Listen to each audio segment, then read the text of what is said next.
श्री गणेशाय नमः। जय जय आजी सुखधामा, जय जय आजी परब्रह्मा, जय जय भक्तजन विश्रामा। अनंत वेशा अनंता, राजे निजाम सरकार, त्यांचे पदरी दप्तरदार, राजे राय बहादूर शंकरराव नामक।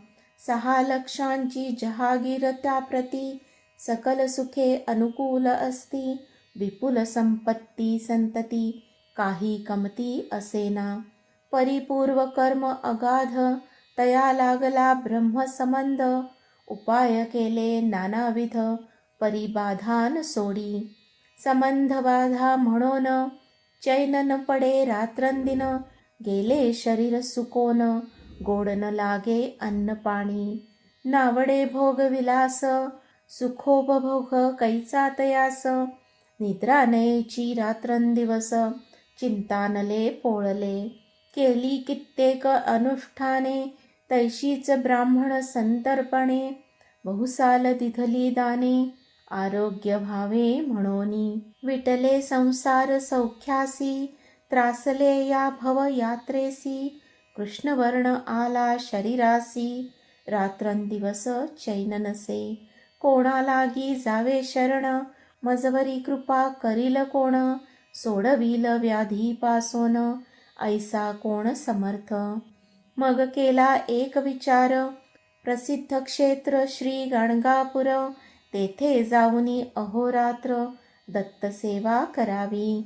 सेवा केली बहुवस, ऐसे लोटले 3 मास, एके रात्री तयास, स्वप्नी दृष्टांत जाहला। अक्कलकोटी जावे तुवा, तेथे करावी स्वामी सेवा, यती वचनी भाव धरावा, तेणे व्याधी जाय दूरी। तरी ते तेथेची राहिले, आणखी अनुष्ठान आरंभिले, पुन्हा तयासी स्वप्न पडले, अक्कलकोटी जावे त्वा।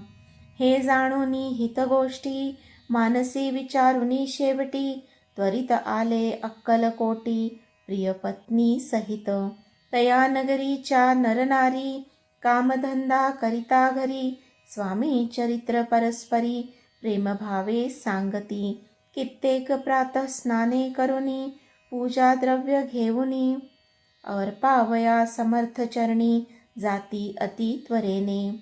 इति श्री स्वामीचरित्र सारामृत, नाना प्राकृत कथा संमत, सदा परिसोत प्रेमळ भक्त, अष्टमोऽध्याय गूढः। श्री स्वामीचरणाविन्दार्पणम् अस्तु। इति स्वामीचरित्र सारामृते अष्टमोऽध्यायः। श्रीरर् अस्तु। शुभं भवतु।